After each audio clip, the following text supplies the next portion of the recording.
नमस्कार दोस्तों, स्वागत है आप सबका मेरे इस channel maths by Himanshu sir में। दोस्तों मैं हाजिर हूँ आज फिर आप लोगों के लिए कुछ ट्रिक, लाभ और हानि से कुछ ट्रिक लेकर। तो चलिए ज़्यादा देरी ना करते हुए मैं स्टार्ट करता हूँ अपना ये वीडियो, जिसमें मैं आप लोगों को बताऊँगा कुछ लाभ हानि की ट्रिक, जो आपके प्रतियोगिता परीक्षा की दृष्टि से बहुत ही महत्वपूर्ण है।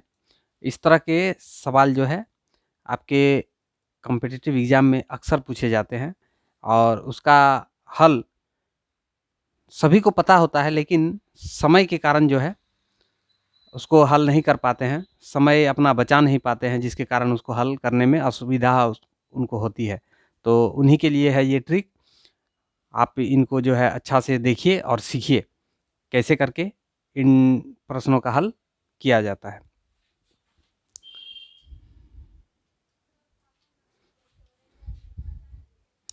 देखिए दोस्तों, आपके सामने एक प्रश्न है, जब 4 रुपये में 5 नींबू खरीदकर 5 रुपये में 4 नींबू बेचे जाए तो लाभ या हानि प्रतिशत ज्ञात कीजिए। तो इसमें आपको प्रश्न देख के ही समझ में आएगा कि इसमें लाभ होगा कि हानि होगा। कैसे?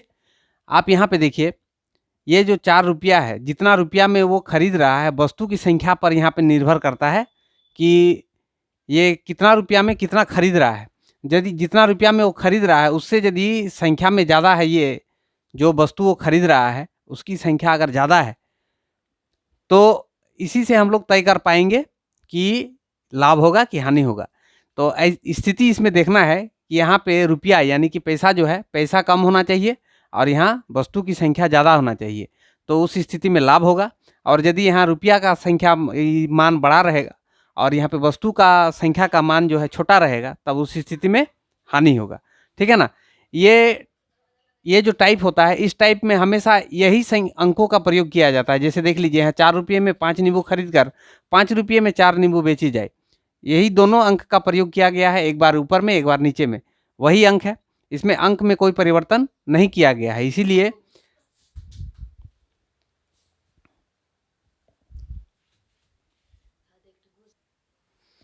देखिए, तो आप लोगों को ये बात तो समझ में आ गई कि इसमें लाभ होगा कि हानि होगा। तो इस स्थिति में लाभ होगा। अब हम लोग इसको ज्ञात कैसे करके करेंगे? देखिए, अपना समय को बचत करने के लिए आप सबसे पहले लिखिए यहाँ पे वस्तु और यहाँ पे लिखिए मूल्य। ठीक है? पहला स्थिति में वस्तु कितना है? 5, उसका मूल्य है 4। दूसरा स्थिति में वस्तु है 4 और मूल्य है 5। इसके साथ इसका गुना और इसके साथ इसका गुना, दोनों का अंतर यहाँ पे लिखेंगे। तो सबसे पहले इधर से बाएं तरफ से इसका गुना कितना होगा? 25 माइनस इसके साथ इसका गुना करेंगे 16 बटे ये जो बाएं तरफ वाला गुना किए, इसी को हमेशा लिखिएगा नीचे और गुना इसको कर देना है 100 के साथ। ठीक है? ये लाभ के लिए हम निकाल रहे हैं। 25 में से 16 घट जाएगा तो 9 नहीं 7 6 9 6 15, ठीक 9 नीचे में 16 गुना 100, 4 4 16 25 4 100, 25 में 225, 225 बटे 4, इसको भागा करेंगे तो कितना हो जाएगा? 4 पंचे 20, 4 पंचे 20, 6 चौक 24, 1 बटे 4, इतना प्रतिशत। ये होगा आपका आंसर। इस प्रकार से इसका आंसर आप निकाल सकते हैं। ठीक है? चलिए इसी में और एक दो प्रश्न देख लेते हैं, इसको कैसे करके हल करना है। ये तो आप लोगों को पहली बार मैंने जो है समझाने के लिए इस तरह से लिखा, इतना लिखने का जरूरत भी नहीं पड़ेगा आपको एग्जाम में। आप इसको जो है आसानी से कम समय में 15 सेकंड के अंदर अंदर जो है इसका हल आप प्राप्त कर लीजिएगा। चलिए देखते हैं और एक दो प्रश्न। देखिए यहाँ पे दूसरा प्रश्न है, जब 4 रुपये में 3 नींबू खरीदकर 3 रुपये में 4 नींबू बेचा जाए तो लाभ या हानि प्रतिशत क्या होगा? इसको तो प्रश्न देख के ही आपको समझ में आ जाना चाहिए कि इसमें लाभ होगा कि हानि होगा। इस स्थिति में हानि होगा। क्यों? मैंने अभी बताया कि यहाँ का मान बड़ा होना चाहिए लाभ के लिए, तो यहाँ का मान छोटा है, तो इसमें हानि होगा।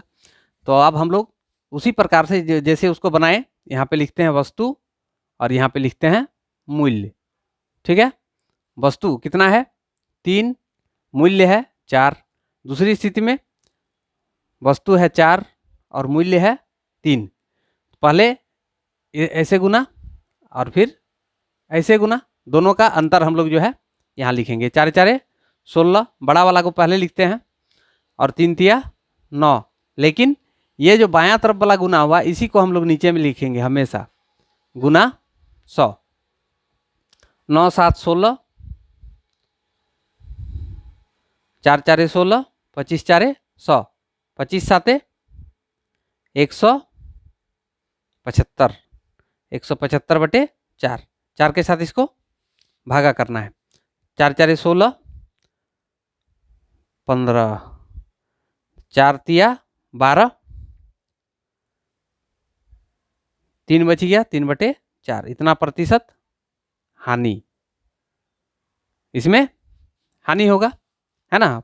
पहला स्थिति जो हम लोग देखें उसमें लाभ हो रहा था। तो इस तरह से आप अपने समय का बचत करते हुए जो है इस प्रश्न को हल कर सकते हैं। चलिए अब देखते हैं दूसरा टाइप में।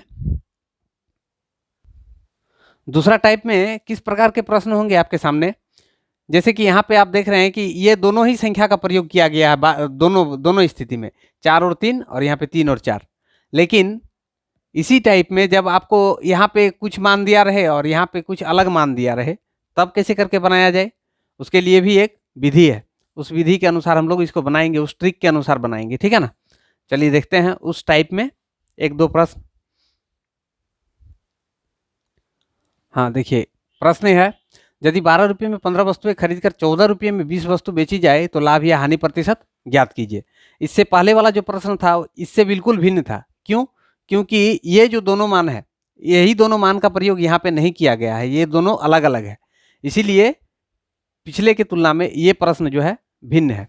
तो इसको आप कैसे करके हल कीजिएगा, बनाने का तरीका वही है। देखिए इसको बनाइएगा कैसे। यहाँ पे पहले आप लिखिए वस्तु और यहाँ पे लिखिए मूल्य, ठीक है। चलिए, वस्तु कितना है प्रथम स्थिति में 15, मूल्य उसका कितना है 12।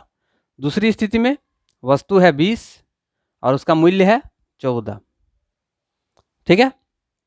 पहले हम इसका और इसका गुना करते हैं। 14 गुना 15 और 20 गुना 12। तो यहाँ पे लिखते हैं 14 गुना 15, 14 गुना 15 माइनस 20 गुना 12 बटे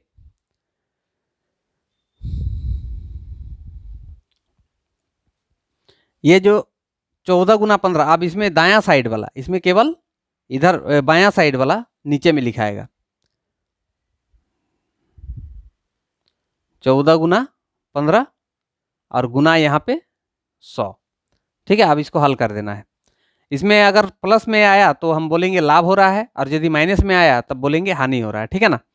तो इसमें इसको अगर घटाते हैं, ये गुना करते हैं, तो हो जाएगा 240 माइनस, इसको गुना करते हैं तो हो जाएगा 12 दूनी 24, सॉरी यहाँ पे ये वाला, ये दायां साइड वाला ही मान जो है नीचे में लिखाता है, 20 गुना 12।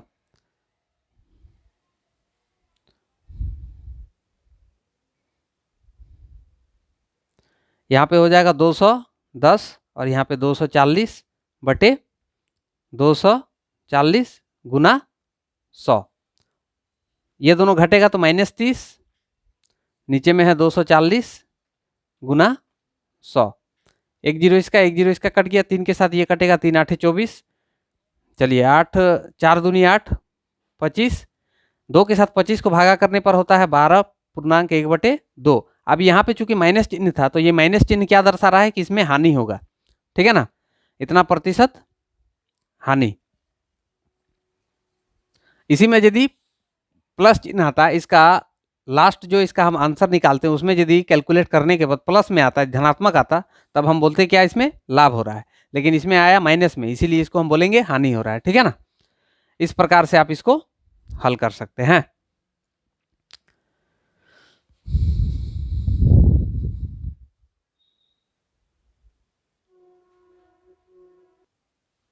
देखिए और एक प्रश्न है, यदि 10 रुपये में 12 वस्तुएं खरीदकर 6 रुपये में 5 वस्तुएं बेची जाए तो लाभ या हानि प्रतिशत ज्ञात कीजिए। इसको भी बनाने का तरीका वही है, सेम। यहाँ पे आप लिखिए वस्तु और उसके बाद में लिखिए मूल्य। ठीक है, वस्तु इसमें कितना दिया है, प्रथम स्थिति में 12 और मूल्य है 10। दूसरी स्थिति में वस्तु है 5 और मूल्य है 6। पहले इसको और इसको गुना कीजिए, फिर इसको और इसको गुना कीजिए। चलिए, 12 चौक 72 माइनस 50 बटे, इधर वाला जो है गुना करके नीचे में लिखा जाता है, गुना यहाँ पे 100। ये दोनों घट जाएगा तो कितना बचेगा, 50 60 70 22 बटे 50 गुना 100, 50 दूनी 100 तो 22 दूनी 44%। इसमें देखिए माइनस नहीं आया, इसमें प्लस चिन्ह आया, इसीलिए इसमें हम कहेंगे क्या, लाभ हो रहा है। 44% लाभ, ये होगा आंसर। इसमें जो साइन आएगा वही साइन निर्धारित करेगा कि इसमें लाभ हो रहा है कि हानि हो रहा है। ठीक है ना, इस तरह से हम इसका आंसर प्राप्त कर सकते हैं। देखते हैं और कुछ टाइप।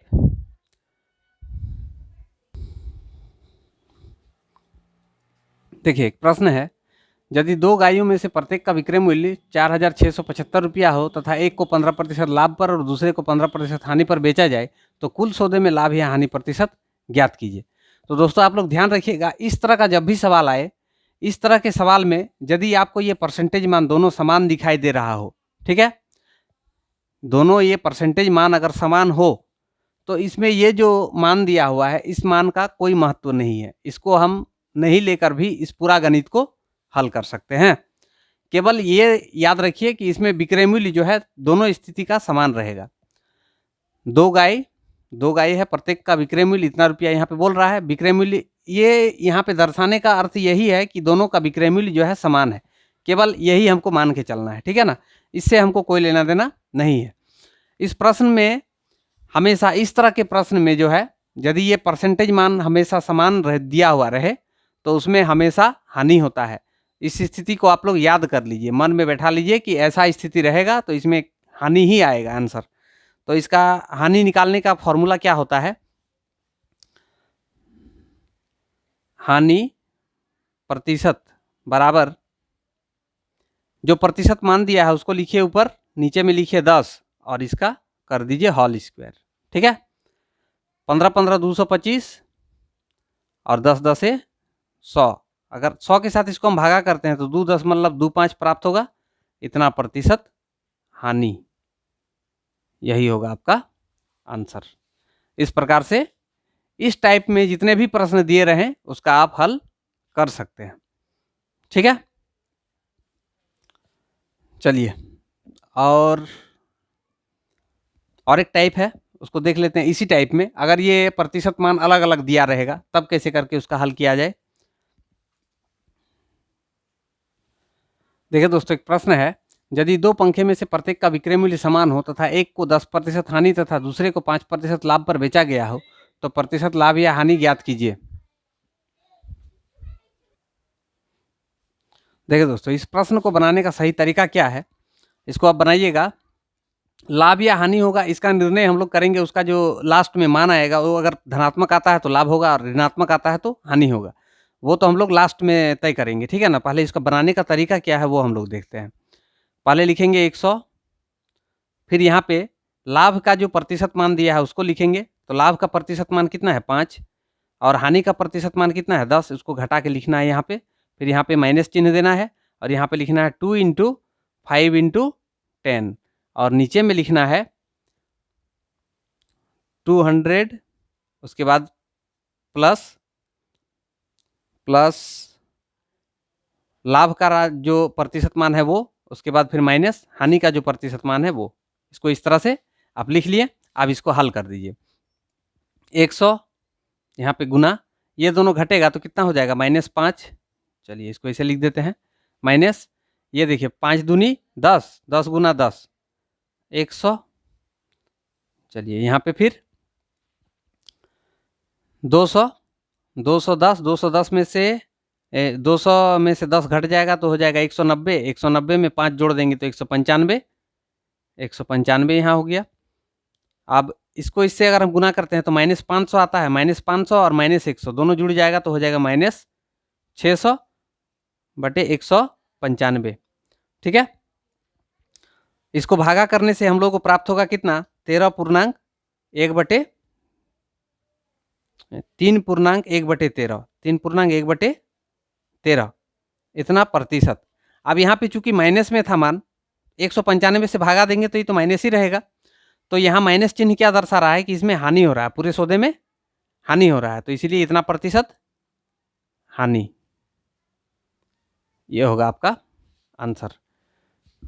इस प्रकार से इस तरह के प्रश्नों को आप हल कर सकते हैं। दोस्तों अगर मेरी वीडियो अच्छे लगे हों तो आप मुझे लाइक करें, इस वीडियो को लाइक करें और साथ ही साथ जो है मेरे चैनल को सब्सक्राइब कर लें। और यदि आपको और अधिक जानना हो तो मुझे इस नंबर पे व्हाट्सअप भी कर सकते हैं। ज़्यादा जानकारी के लिए आप मुझे इस नंबर पे व्हाट्सअप करके पूछ सकते हैं। जो मेरे साथ नए नए जुड़े हैं उनसे मैं आग्रह करता हूं मेरे इस चैनल को सब्सक्राइब कर लें और साथ ही बेल आइकन को भी प्रेस कर दें ताकि आपको आने वाली वीडियो का नोटिफिकेशन भी मिलता रहे। धन्यवाद। शुभ रात्रि।